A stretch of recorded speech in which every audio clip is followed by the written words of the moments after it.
क्यों भगवान राम को अपने जीवन में इतनी कठिनाइयों का सामना करना पड़ा, जबकि वे भगवान के अवतार थे? मैं रामचरितमानस में लिखे कुछ आपस में जुड़े हुए घटनाओं को साझा करना चाहता हूँ, जो कठिन जीवन के पीछे के असली कारण और क्यों भगवान राम को देवी सीता से अलग होना पड़ा के बारे में है। ये कहानी उन समयों की कुछ कम ज्ञात घटनाओं में से एक है, इसलिए इसे जरूर पढ़ें। आपको यह निश्चित रूप से पसंद आएगी और भगवान राम और रावण से संबंधित आपके कई संदेह दूर होंगे। नारद एक बार राजा शीलनिधि के महल में आए और उन्हें राजकुमारी श्रीमती के स्वयंवर के बारे में बताया गया। नारद राजकुमारी को देखकर उनसे प्रेम करने लगे और उनसे विवाह करने की इच्छा की। उनका भाग्य पड़ने पर उन्हें पता चला कि जो भी राजकुमारी से विवाह करेगा वो तीनों लोकों का राजा बनेगा। उन्होंने विष्णु से मदद मांगी और उनसे अनुरोध किया कि उन्हें हरि के अवतार के रूप में सबसे सुंदर राजकुमार बना दे, ताकि राजकुमारी उन्हें अपना साथी चुने। आखिरकार स्वयंवर का दिन आ गया। नारद राजसी रूप में सज धज कर समारोह में आए। उन्हें विश्वास था कि वो सबसे सुंदर हैं और राजकुमारी उन्हें चुनेंगी, लेकिन राजकुमारी ने उनके चेहरे को देखकर हंसते हुए उन्हें नजरअंदाज कर दिया और अंतिम राजा भगवान विष्णु को माला पहनाई। यह नारद को पसंद नहीं आया और उन्होंने राजकुमारी से कहा कि माला के योग्य वह है। समारोह में सभी ने उन्हें चिढ़ाया और कहा कि वे दर्पण में देख ले। दर्पण में देखकर नारद चौंक गए, क्योंकि वे सुंदर राजकुमार नहीं बल्कि एक बंदर नजर आए। दुर्भाग्यवश नारद यह नहीं जानते थे कि विष्णु का एक और नाम हरि का अर्थ बंदर भी होता है।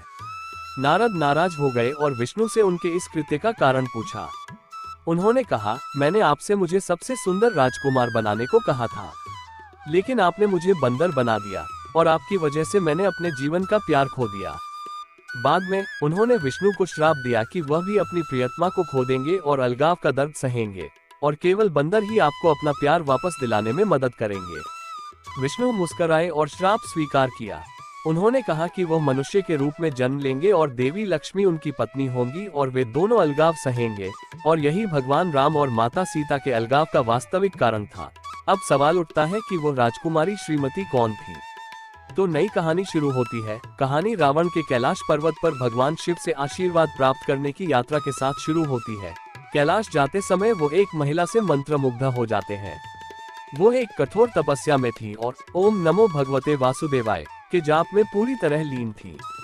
रावण उनसे विवाह करने का अनुरोध करते हैं, लेकिन वो मना कर देती हैं। उस समय वो जबरदस्ती उनसे संबंध बनाने की कोशिश करता है। परिणाम स्वरूप वो अपना जीवन त्याग देती हैं और रावण को श्राप देती हैं कि वो कभी किसी अन्य महिला पर जबरदस्ती नहीं कर पाएंगे।